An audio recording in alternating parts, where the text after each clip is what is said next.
As we approach Election Day, you're probably wondering if you're registered to vote. Where do you vote? What happens if you're not available on Election Day? Do you need an absentee ballot? How do you get one? And then, of course, there's the bigger question, for whom do I vote? If you think about these issues, and you do, you're not alone. There are lots of confusion out there. In this pre-election series, I'll be talking with knowledgeable individuals who will help us sort things out. I'm Alice Bloom.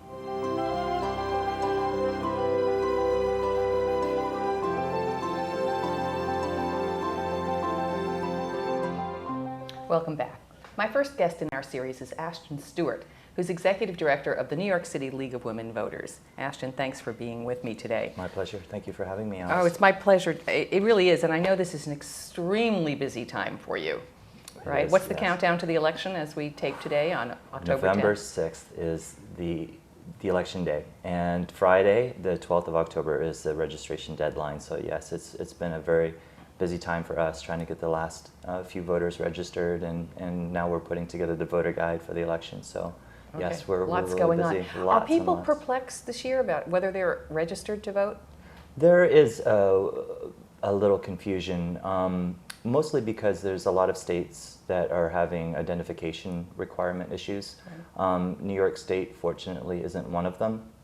But the residual effects, of course, are concerned voters contacting the League of Women Voters to find out and make sure that they are registered. Okay. And we always encourage people to follow up on that. Okay, so if somebody's concern. at home and doesn't know if they're registered, can they find out if they're registered on their own without calling the League of Women Voters? They certainly can. They can go to our website. We have a voter registration information page that has a number of links at the top. One of them is a poll site locator. The other is voter registration status, which actually is a link to the State Board of Elections voter registration status website.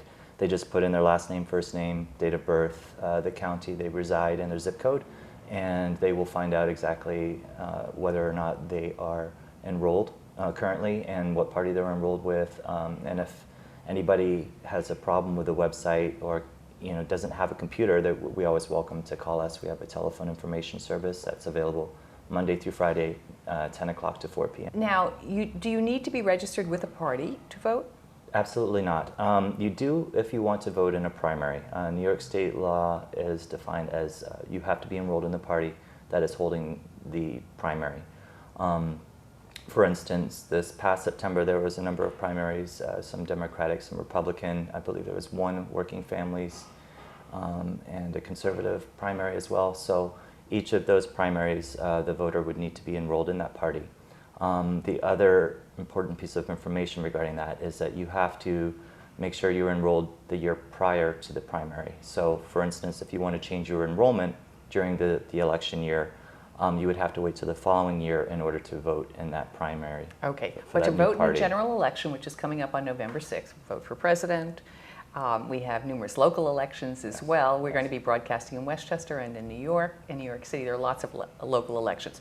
If you're not registered with the party, that will not deter you. That is correct. You do not have to be enrolled in any party, and it's totally open for the general elections in New York State. Great. Now, who is a qualified voter? Anybody that meets the criteria defined by the New York State Board of Elections, which includes citizenship, having lived in New York for at least 30 days. And 30 days prior to the election.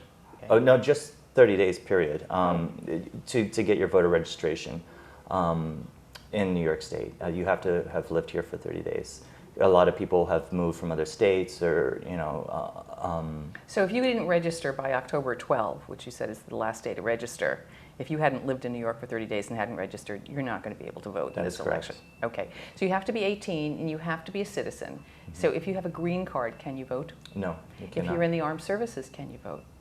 You can if you have citizenship. There's a lot of military personnel who have green card status, the resident alien status.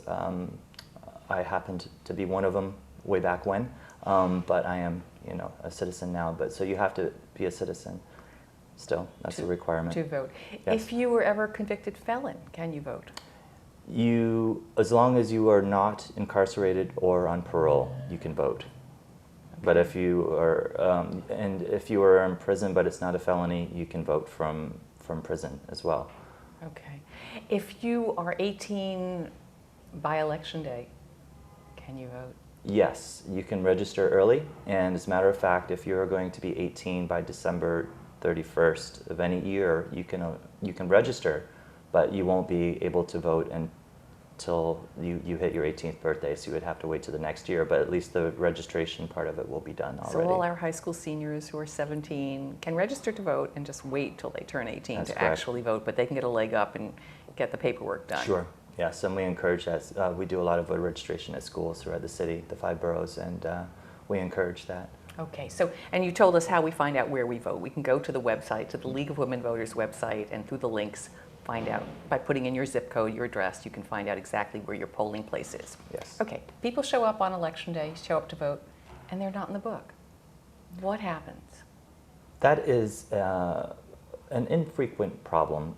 Usually it has to do with a voter who hasn't notified the Board of Elections that they have a new address. What we encourage voters to do if they haven't updated their new address with the Board of Elections is to go to the poll site assigned to their new residence, and as they're not on the rolls, they will have to request an affidavit ballot, and they'll fill out the envelope, which will serve as an update to their voter registration status, and then their ballot will count, provided that they are at the correct poll site assigned to the new address. That is the most foolproof way to take care of that situation. Okay, and that vote will count? It will, again, provided they're at the right poll site assigned to the new address. Okay. Because if they do go to a poll site that, for whatever reason, may be associated with their prior address, or just not the poll site assigned to the new address, the envelope will serve as an update to their voter registration status, and their ballot will not be counted. Okay, that would be devastating. It could be, For yes. some of us. Okay, Yeah. now you told us that in New York you do not need an ID to vote. You do not.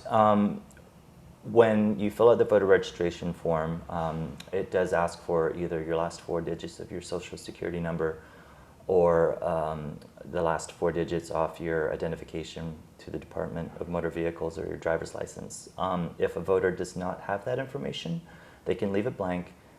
However, when they go to the poll site, the poll worker will ask them for a utility bill or a cell phone bill, something that shows their name and the address where they currently reside. That means if somebody didn't have your Social Security number or your driver's license number when you registered, then Right. you would be asked for that information. You would, but the other way to avoid that is when you fill out your voter registration form and you have to leave that information blank, you can just make a copy of one of your utility bills and submit it along with the voter registration form, and that will count and that will serve the same purpose. Do you think that people should just have such a bill with them when they go to vote? If they haven't provided the last 4 digits of either a Social Security number or DMV card, then yes, definitely. But again, if they don't have that information and they're at the poll site, they could still request an affidavit ballot. Okay. There's a bit of a gray area whether it's done properly by the voter if they're at the right poll site. Again, you have to be at the right poll site assigned to the new address. But most of us have so many things going on in our lives. You may have thought you registered, or maybe there was an error and it didn't come back to you. So you want to make sure that if you're making that effort to get to the poll site, that your vote will count. So either have your utility bill with you or demand an affidavit ballot. Yes, and again, if anybody isn't clear on where they're registered to vote, or if they aren't clear whether or not they are or aren't registered, they should definitely follow through with that assumption to make sure. We're here to serve that question, to help voters out, to find out whether or not they are registered before Election Day, because it's always good to take care of these matters beforehand. Okay, give us the phone number now, even though we'll Sure. have it on the screen later. You bet. It's 212-725-3541, and our website is LWVNYC, which stands for League of Women Voters New York City.org. When you're voting, and are we using optical scanners again this year? Yes, we are. Yes, Okay, it's so a new system. We were the last state to implement the new system required by the federal law. But yes, and this will be the first general election that uses the flash drives to do the early reporting rather than filling out the pieces of paper and writing them on the return of canvas, which is a much more efficient way to do the early voting. Something I'm not sure I understand you. Early voting, we vote on November 6th. early reporting. Early reporting, okay. Yes, I'm sorry. Okay, Early because there reporting. are some states that have early voting where people can Yes. cast their ballot prior to the election day. New York does not have that. New York does not. We've got one big day, November Yes, 6th. right. Okay, so the reporting really doesn't concern individual voters, right? I mean, we're going to be filling out the paper ballot, which is going to be scanned through the optical scanner. Yes. Okay, and then the information will be transmitted to the Board of Elections? Well, the information will be saved in a memory drive Okay. inside the optical scanner, and then that will be given to the police department, who takes that information to have an early report on the election results. Okay. Prior to that, not to complicate things too much, but they had a return of canvas, which was this huge piece of paper that they would handwrite based on little pieces of paper that came out of the machine to report the early numbers. for Right, the and that was the election. delay last Yeah, election. and it was always a little trickier to have an accurate report when you have so many steps and it's all done by paper and pen. Okay. So You made it out, you said, oh, no, I filled in the wrong spot. You can say, tear this up, I want another ballot. yes, go to if you do make an incorrect entry on your ballot, just let the poll worker know and they'll give you another ballot to fill out. Okay, good, so we know we have that right. If you need help voting, if you have a disability, can you get help at the polling place, or must you have requested that help before? They have a ballot marking device available at poll sites, which will serve people that are hearing impaired, visually impaired. Any type of assistance they may need is provided through the ballot marking device. So, but you can go to your polling place and request assistance Yes, if you have an each poll impairment. site is supposed to be equipped with a ballot marking device and also be accessible by a wheelchair accessible building. Okay. My point is you don't have to make prior connections or arrangements. No, you do not. Absentee voting. Not everybody is available between the hours of 6 and 9 on November 6th. Sometimes work calls you away, other things. What do you do to vote by mail? Do an There absentee is an ballot. absentee ballot application that can be filled out and submitted to the Board of Elections in the borough where you reside. And the deadline for submitting that application is the 30th of October for the general election. And again, that's available through links on our website. They can call us. We'll also send it out to people. But you have to apply for the absentee ballot, which then gets mailed to you. Correct. Okay. If you didn't know you were going to be away November 6th, are you out of luck? If you've missed the deadline, yes. Okay. Unfortunately. So someone who thinks that they might have to travel or there might be an issue should request an absentee ballot application. Yes, if a voter is pretty certain they're not going to be in town for election day, then yes, by all means request an absentee If you request ballot. the absentee ballot and then you are available to vote, what will happen? And you've sent in the absentee ballot. You need to submit your application by October 30, and when does the absentee ballot have to be filed by?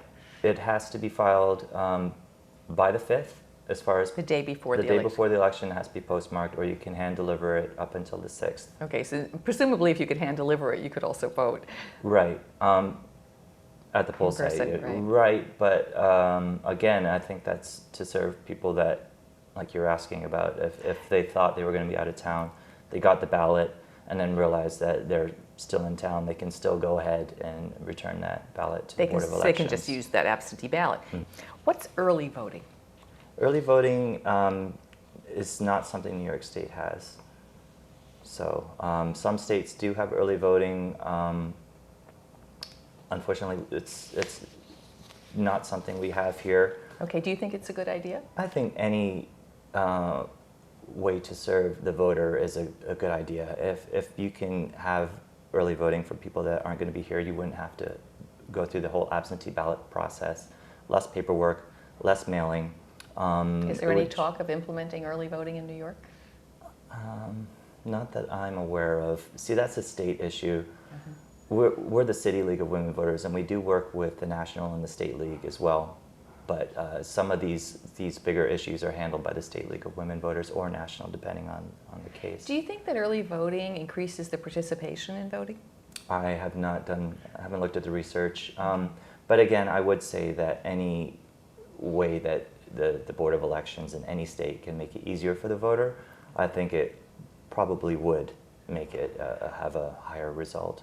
Okay, we often hear about people who cast their votes after a debate or after a particular incident, and then they've missed other information that happens after they've already cast their votes. And I've always wondered, what the sentiment was in the states where they have early voting, whether that was a good thing or not. We spent some time in Oregon, and I know they've had voting by mail for years, and claim that there's really been no problem with it. There are certain boxes where people drop their votes, and I think that it goes on for about a month before the actual election. So there's lots to study about different ways to vote. There's not just one way of voting. That's true. That's very true. And I can see how that might impact somebody's decision after the fact, after they see another debate. But I think voters who, especially early voters, would have a good sense of who they want of who they want to vote. They wouldn't have cast their vote early. Exactly. If they were on the fence. Okay, Right. Let's talk about some more substantive issues. I think we've covered a lot of the mechanics of voting and given people some really good tools. One of the questions I am frequently asked is, how can I vote? I don't like the candidates. What do you say to people who say that to you? Well, it's one of those things. If a voter really has evaluated the candidates and decides that they don't like the candidates, that's understandable. We want people to vote. It's something that the League prides itself on. We try to give the resources and the tools to voters to let them know, first, there is an election, and second, here are the candidates that will be on your ballot. What are good sources for people to go to? Let me back up. Do you think, or does the League think, that you have to like a candidate for that candidate to merit your vote? Unless you want to have dinner with that candidate. Well, that's a good question and an interesting way of looking at it. I think that if a voter is comfortable having a candidate over to dinner, they should also consider their neighborhood and community and how everybody would feel. I think candidates, voting, elections, it all comes down to resources at home.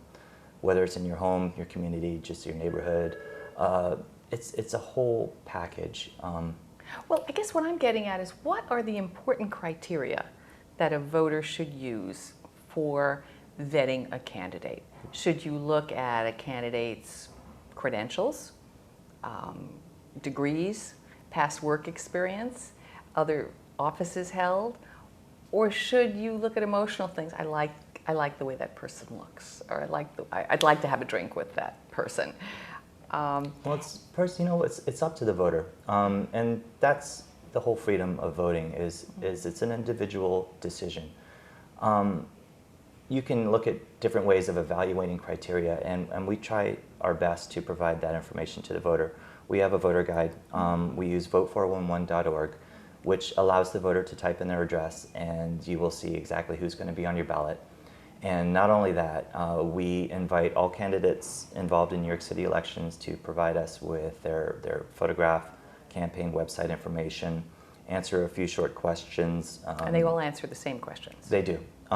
Depending on the election, we usually ask for either a campaign statement or responses to like an environmental question or a campaign finance question, something that's relevant to that particular position, whether it's state assembly, state senate, city council.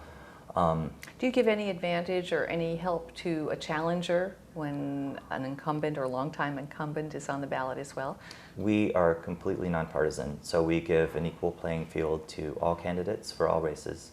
But again, we do pride ourselves to give these tools to the voter so they can also see where the campaign website is, so they can go and look at the candidate's website to see what issues they support. If it's an incumbent, they can see what legislation they have either introduced or supported.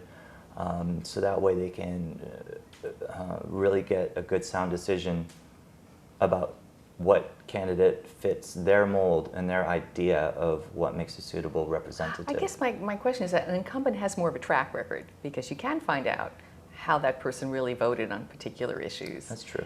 Whereas a challenger, of course, can say what he or she will do, but you don't necessarily know it. So I'm looking for tools that a voter can use to get hard facts about a candidate. The best source for hard facts is to use Vote 401 and go to the campaign website for that particular candidate and find out what issues they support.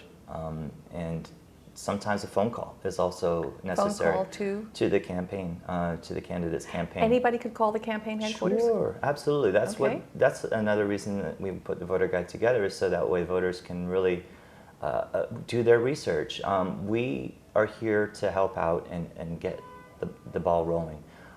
But there is a bit of responsibility up to the voter. They can also talk to their neighbors, talk to their family, to get a better sense of what issues are important at home and in their communities. So that way they can also hear different opinions that might align with theirs, or they might be different. But it's always good to get this dialogue going, to really get a good, sound decision and have a confident selection when you go to the polls. And so we get our voter guides ready as soon as possible. Usually it's Are they ready now? They are not. The City Board of Elections just released their official candidate list for the November election. We generally have our voter guides ready about a week before the election. We can let voters know who will be on the ballot prior to that, but it takes some time. We always have hundreds of candidates to invite to participate. There's always the follow-up to encourage all candidates to participate. We've had a pretty high success rate of getting most candidates to participate in the voter guide. Well, it would look pretty bad if a candidate doesn't participate, their information is blank. Right, and the way that the program is set up, it says no responses provided by deadline, Right. something to that effect. Now, the voters' guides are available in hard copy. They are. What we do is the Vote 401 program is set to give you your ballot based on address. That's all on the internet. We export all of the data from Vote 411 into a comprehensive PDF and make that available on our website and social media sites. Okay. So voters that are curious about elections outside of their neighborhoods and communities can learn a little bit more. That. Now, what about Absolutely. someone who's not tech savvy or They doesn't have can access call to us the internet? and we will give them as much of the PDF copy as necessary. You'll make a hard copy for Sure, someone who wants sure. it. But they're not left around in libraries or other sources in the boroughs? No, but what we do is we provide palm cards and little notices at public libraries, different places, to guide voters to the League of Women Voters of the City of New York. So that way they can at least have somewhere to I go know to that get the in information. Westchester, there are hard copies available at libraries. Not a lot, because that's become so expensive, and most people do access the information from the web. Right. But that a couple of weeks before the election, the Westchester County League of Women Voters puts hard copies of the voters' guides available in most libraries. Yes, and So- if we had the funding to do that, our 60-page version of the voter guide would be available. Amazing. It's Yes, amazing what you do. Now, when a candidate reads the voter's guide and sees what somebody's affiliations are and their credentials are, but then perhaps sees that they're supported by different organizations that may have different points of view, how does a voter reconcile that dissonant information? Well, again, voting is up to the individual. If the voter sees that the candidate they had their eye on is involved with different groups that the voter doesn't necessarily support, they have to evaluate that criteria. So it's valid to look at that and say something's maybe amiss here. It's not really a question of validity. It's just up to the individual. And that's why we try to provide as many resources as possible to get the voter, engage them enough to make these decisions and to do some research and to call us and find out where they need to go to get this information. There's an old league saying that voting is not, or democracy is not a spectator sport. Yes, yes. And it never is that ever more true than on election day. It's not enough to just know the names of the candidates. You have to do some work. I know that people often question judges, and they are often surprised that judges are on a ballot. Yes. And because it's my understanding some judges are elected and some are appointed, how does a candidate find out information about judges when there isn't as Good much question, Alice. available? The league believes that judicial races shouldn't exist. It should be appointments. However, we work with the New York City courts, and they do provide a voter guide for general elections for judicial information. We do what we can to include as much judicial information in primaries as we can. We're a very small organization in New York City. We could always use some help when it comes to volunteers and for funding as well, but that's something that we'd really like to identify in the voter guides for primaries especially. But right now we just don't have the people power or the resources Well, you to do do an that. There's enormous hundreds. We do, and there's hundreds of judicial candidates. You've got delegates, you've got alternate delegates. And I know to the league is different also a judicial very big conventions. supporter of campaign finance reform, but that's a whole nother conversation. Ashton, thanks so much for being my guest. We've covered lots of ground, but we're out of time. We'll be looking for you on Election Day, and thank you in advance for all the hard work that My you're pleasure. doing. Thank you, Alice. It was Thank a pleasure. you. I'm Alice Bloom. Thanks for watching.